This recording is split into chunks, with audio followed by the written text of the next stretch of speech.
have spoken of the American century. I say that the century on which we are entering can be and must be the century of the common man. A radical redistribution of economic power. I mean, we know that racism is just a byproduct of capitalism.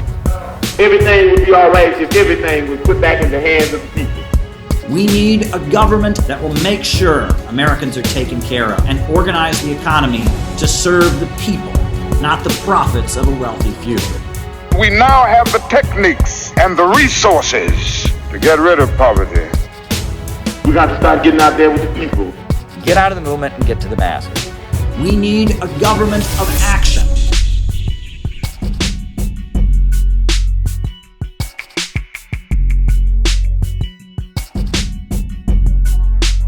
Folks, on April 9th, Friday, the country lost a very great individual. That individual was named Ramsay Clark. Ramsay Clark was the U.S. Attorney General in the administration of Lyndon Johnson, and he fought with the FBI. And he came from a family. You know, his father was an Attorney General. He was from Texas. And, he was young, and he was very much a Democrat and very much a supporter of the civil rights movement. And as U.S. Attorney General, he fought against the FBI. J. Edgar Hoover and the FBI were pushing COINTELPRO and going after the Black Panthers and such. And Ramsay Clark pushed back against them. People under 21 commit more than half of all of our crime. The leaders of our cities must work through all of the resources there available to give to each child in his city the opportunity to fulfill himself. That is justice. That will bring respect for law. And without it, our turbulence will continue and can increase.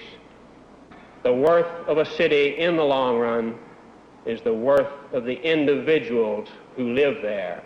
What did the Supreme Court do to you yesterday on wiretapping? It made your law unnecessary, didn't it? Well, pretty close to it, except I thought we have some basis for prohibiting state and local wiretapping. Well, I thought they outlawed the state law wiretapping. Well, they made it unconstitutional for the most part, but they don't. There's no sanction. You can't put a person in jail or anything. So to have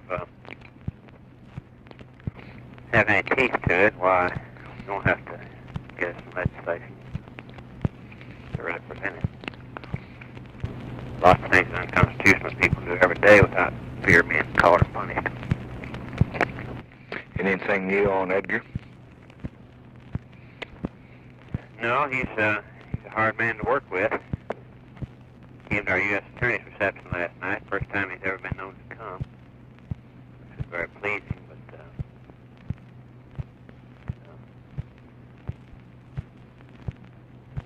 works his own way. Does it give you any trouble? It's tough. The press tells me he just undercuts all the time. His boys do. And he refused to. He actually refused to wiretap Stokely Carmichael. Was leader of the Student Nonviolent Coordinating Committee. He faced a lot of flack. He was considered to be a radical. He released a lot of people from federal prison. When Richard Nixon was running for president in 1969, Richard Nixon said, "The first thing I will do," in 1968, "is when I get elected is fire Ramsay Clark." And that's what happened. Richard Nixon fired Ramsay Clark. So what did Ramsay Clark do? He got on a plane and he went to Vietnam. He went to Hanoi. And he announced that the Vietnamese people and their struggle for national liberation of Vietnam were right, and the U.S. imperialists were wrong. Everyone I talk to in North Vietnam believes they'll be released when the war is over, wants them released. They don't enjoy keeping them there, I don't think. They don't enjoy feeding them 3 times what they're able to feed their own people. And I think anyone who tries to tell you the prisoners won't be released is trying to use the prisoners politically. Or as the foreign minister said, cares more about the Tew government than about the American prisoners. And Ramsay Clark, look, Ramsay Clark, he was former U.S. Attorney General, and after leaving the position of being U.S. Attorney General, Ramsay Clark became a tankie. I don't know how to put it any other way. I mean, I don't think he spoke of himself explicitly as a communist, but he did criticize capitalism. He did criticize American imperialism. But more than that, he stood with the anti-imperialists. And that in and of itself is worth 1,000 times more than any statement. There are a lot of people in the United States who say they're against imperialism, say they're against capitalism, but the second that any force emerges around the world that actually is anti-capitalist, they distance themselves from it. They oppose it. They're neutral. They're critical. That wasn't Ramsay Clark. 1979, when the Islamic Revolution of Iran happened, Ramsay Clark got on a plane. He went to Iran to support the Iranian people. He was an eyewitness to the Islamic Revolution of Iran. He was an eyewitness as an American. Got on a plane. At the time, the Iranian people are in revolt, chanting death to America. They're out in the streets overthrowing the Shah. Ramsay Clark got on a plane, and he went to Iran to stand with the Islamic Revolution of Iran.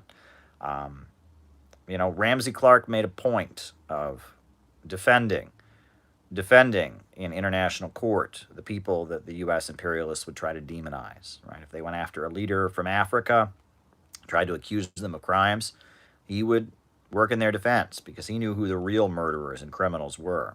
As someone who was part of the U.S. Department of Justice, he knew who the real criminals and who the real murderers were. And he was there to tell the other side of the story. He organized a delegation of people to bring medicine to Iraq.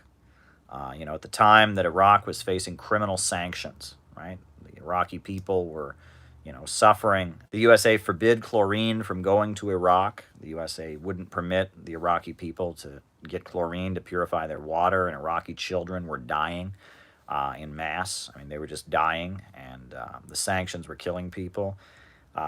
Ramsay Clark, he put together a delegation of people, and they made no secret about it. They went to the airport with big stacks of medicine that the U.S. government had said you're not allowed to give to the Iraqis, with all kinds of bottled water and all kinds of medical supplies and all kinds of food. All the things the U.S. government said the Iraqis, it was illegal to give the Iraqis. Ramsay Clark, former U.S. Attorney General, gathered, the press, and he announced, I'm getting on this plane and I am taking all this medicine to Iraq in defiance of U.S. law. This is a legal challenge to a genocidal policy.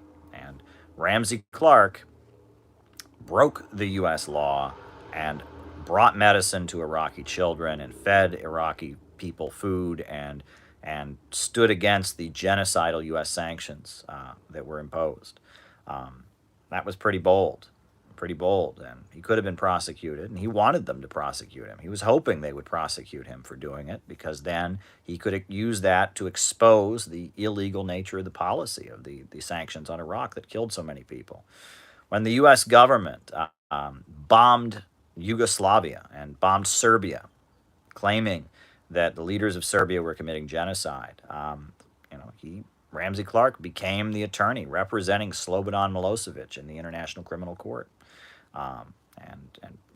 exposing that the real genocide was the United States that had armed the Kosovo Liberation Army and fomented civil war, and that yes, there may have been atrocities in that war, no doubt, but the claim that the leaders of Yugoslavia, the leaders of Serbia were genocidal, that was simply not accurate. And after Milosevic died, later the UN confirmed that was actually correct. The idea that the government of Serbia was guilty of crimes, on the scale of the Nazis or something, was absurd.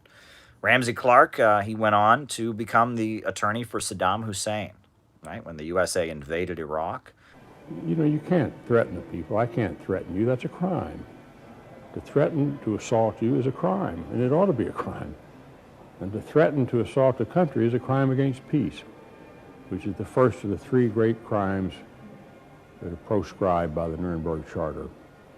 You can't have war till you have a crime against peace. It's the worst crime of all. And to attack a country as an aggressor, to say that you have the power to change a regime, is to say that you're an aggressor nation. Who are the countries in history that have tried to change foreign regimes? They're the aggressors. They're the empire builders. They're those who destroy others to have their way. And staged a sham trial. You illegally invade a country with no legal grounds whatsoever. You overthrow the government. You then arrest the leader, and they put on a sham trial. We ask first that there be recognition that unless there is security for the defense lawyers, their families, their investigators, their witnesses, that you can't possibly have a fair trial. That the lawyers will not abandon the client. But if they get killed, they've abandoned him, haven't they? And this trial can either divide or heal. And unless it is seen as absolutely fair, and is absolutely fair in fact, it will irreconcilably divide the people of Iraq. And Ramsay Clark was the lawyer for Saddam Hussein, right? Ramsay Clark was an anti-imperialist to his core, right? And he was an anti-imperialist. He understood that the American imperialists, the American empire, were the main danger to humanity. Ramsay Clark was a real hero. He pushed for the impeachment of George W. Bush. He was a real hero. And it is something I'm very proud of, that I did have the ability to interact with Ramsay Clark. I did work for the International Action Center. I was a member of the Workers' World Party, and the Workers' World Party was very key in setting up Ramsay Clark's anti-imperialist, nonprofit, anti-war, anti-capitalist organization. Ramsay Clark was the director of the International Action Center, an anti-war, anti-capitalist, anti-imperialist, organization. And, I did work for the International Action Center. And so I did interact with Ramsay Clark on a number of occasions. I'm trying to, remember some of the interactions I had. I do remember that one thing I ended up doing a lot was delivering food to Ramsay Clark's house. And what that was about was that Ramsay Clark spoke up about Syria, and he spoke up about how the U.S. government was arming terrorists. This was about 2013.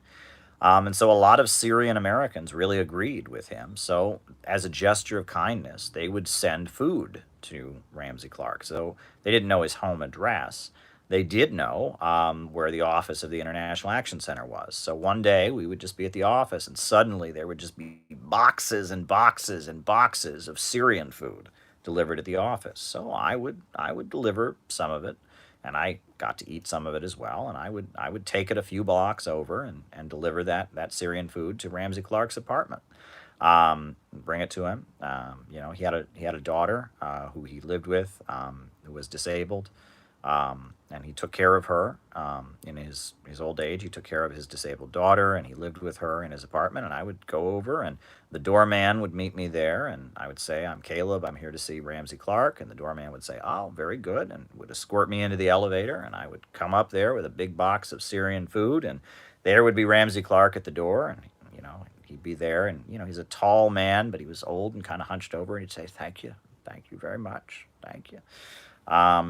What else? I do remember we put together a birthday celebration for Ramsay Clark. We had an international, like a gala, and there were a lot of foreign diplomats there. Ralph Nader was there, the ambassadors of Iran, the ambassadors of Syria, the ambassadors of North Korea, the UN representatives of almost every anti-imperialist country were there to honor Ramsay Clark. At Riverside Church, we put together this gala to honor Ramsay Clark. And I do remember that it was kind of funny because I was in my early 20s, and almost everyone there was 40, 50 years old. So I ended up, it's kind of funny, I ended up at kind of a kid's table at this international gala for Ramsay Clark.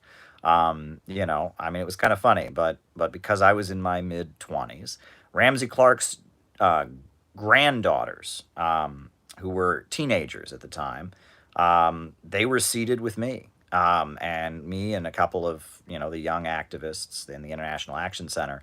So I actually spent an evening having a meal sitting across from Ramsay Clark's granddaughters. And that was quite an interesting experience. I mean, imagine having your grandfather be the anti-imperialist former U.S. Attorney General who represented Milosevic and Saddam Hussein, who violated, you know, U.S. law to bring medicine to Iraqi children. You know, it was quite an interesting experience to meet his two granddaughters. I don't know where they are now, and you know, I don't even know if they remember me, but I did have a pleasant evening sitting across from them and engaging with them about what their life is like. You know, they're certainly from a different strata of U.S. society than I am, and that's one of the good things is being able to meet people from different strata of U.S. society. You know, Ramsay Clark was very principled, very, very principled. You know, he would work with a lot of different anti-imperialists.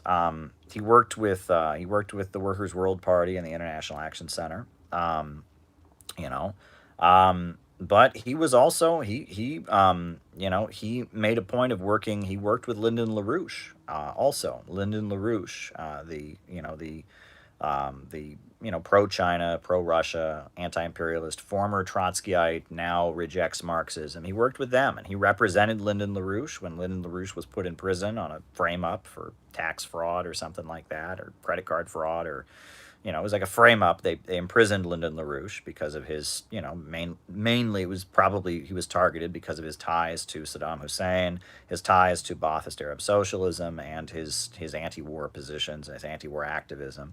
And so when Lyndon LaRouche was put in prison, Ramsay Clark represented him. And one thing that is interesting about that is that Lyndon LaRouche and Ramsay Clark were enemies at one point.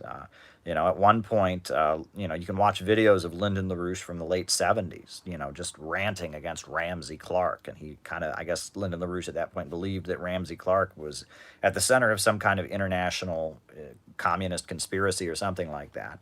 But it didn't matter, right? Lyndon LaRouche, you know, when the U.S. government came after Lyndon LaRouche, they didn't come after him because of the bad things he'd said about Ramsay Clark. And Lyndon LaRouche in the 70s, he had said some really nasty things about Ramsay Clark. It didn't matter. When the U.S. government came after Lyndon LaRouche, Ramsay Clark represented him. And that's how principled he was. It didn't matter. He knew that the U.S. government had gone after Lyndon LaRouche because of his anti-imperialist positions. And so he stepped up and defended him and became friends with Lyndon LaRouche, you know, during the time he defended him. Didn't agree with him politically. He didn't agree with the Workers' World Party politically.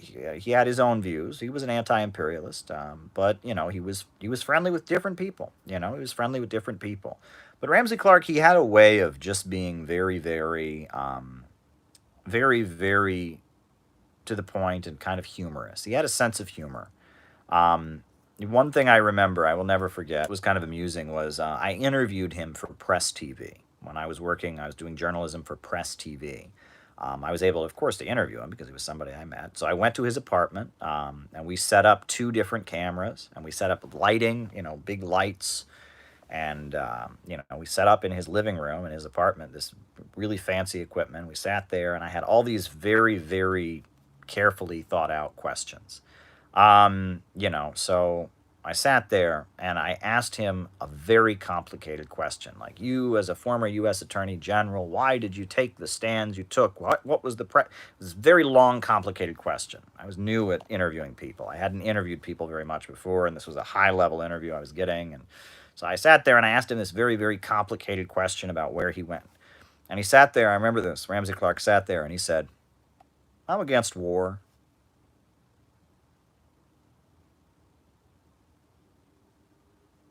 And I mean, it was beautiful. I mean, it was sweet. It was very, very sweet. There was just something sweet about it. I hope I don't start crying, but you know, he was just a very genuine person. He was just a very, very genuine person. You know, he was from Texas. You know, he had this Texas Southern drawl, and he was from Texas, but he was an anti-imperialist. And he would start talking and be like, they are liars. The greatest mass murderers in the world are the imperialists and the Pentagon. They kill people all over the world. I mean, he felt it in his bones. He felt it in his bones. The anti-imperialism. I mean, this is a guy who had been inside the halls of empire. He had been inside. He had been in the halls. He had sat in the same room as Richard Nixon. He had sat in the same room as Lyndon Johnson. He had sat in the same room as the people who eventually murdered Dr. Martin Luther King Jr. He had fought with J. Edgar Hoover. He knew how evil the American capitalists and imperialists really are. I mean, he knew in his bones. He saw that evil up close, and he made a moral choice, a moral decision that he wasn't going to be part of it, and that. You have to think, right? I mean, it's one thing, I'm a guy from Ohio, and I've traveled to international conferences, I give speeches here and there, and I get worried about government repression, right?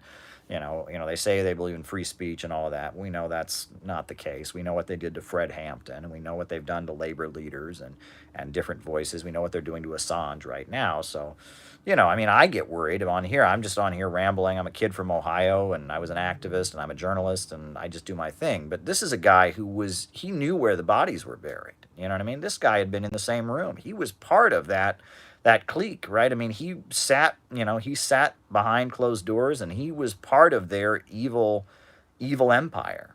And he made the decision to jump ship and to join the anti-imperialist camp.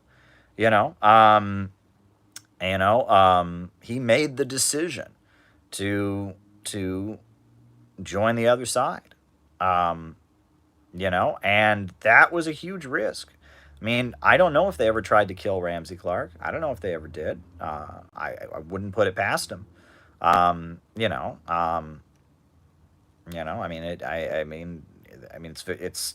He was somebody who had been on the inside of it. And that was the thing. And why did he do what he did? And this is the most important thing to remember is, 1968, the year when Ramsay Clark was pushed out, of the U.S. Attorney General's office, it looked like the communists were going to win the Cold War at that point. It looked like the communists were going to win. And he wasn't the only government official in that time to have gone that route. They've covered it up, but there were others. There was a top CIA guy who defected to Cuba, and that there were a lot of people within the U.S. government, within the deep state apparatus, who said, you know what, the communists are right, the American imperialists are wrong, and did what Ramsay Clark did. He was not the only one to do that. And they did it because they could see clearly the other side was going to win.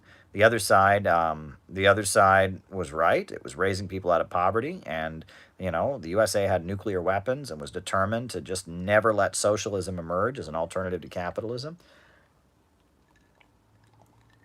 And based on that, there were a number of people within the American power structure who came to the conclusion that he came to, right? And that was a long time ago. A lot of them are dead now, and Ramsay Clark is no longer with us. But he was certainly something special, And you can bet that they have all kinds of mechanisms now to make sure that something like Ramsay Clark doesn't happen again. I wrote that whole book about Kamala Harris and her personality and all of that. Kamala Harris, right? She was somebody who was a prosecutor. Ramsay Clark was also a prosecutor, a federal attorney. But he was somebody who realized what he was doing was wrong. I mean, he realized he was kind of like that. You ever hear the old popular American hymn, Amazing Grace? You ever hear the hymn Amazing Grace? Right? The story from Amazing Grace is that, there was a slave owner, a slave ship, a slave trader, and he was on his slave ship, and he was going to Africa, to grab some people and bring them back to the United States to be slaves. And there was a storm on the ship, and he feared for his life, and he knew that slavery was wrong. And amid this storm, he had a religious awakening and turned the ship around and stopped being a slave trader because he realized that slavery was wrong. That's Ramsay Clark. You know, I mean, he was the U.S. Attorney General. He was in charge of the U.S. Department of Justice. He was in charge of the FBI that was wiretapping the civil rights movement and doing COINTELPRO. He was in charge of the U.S. federal prison apparatus where lives are destroyed, and he realized what was wrong, and he started doing everything he could from within to harm it, and letting people out of prison in big numbers, letting people out of prison, just releasing people out of prison. And then, trying to stop J. Edgar Hoover and wouldn't approve wiretaps of Stokely Carmichael. And from within the system, he awoke and he realized what was happening was wrong and tried his best to maintain his position and still try to stop things. And then, they caught on to him pretty quickly. And Nixon said, the first thing I will do is fire Ramsay Clark.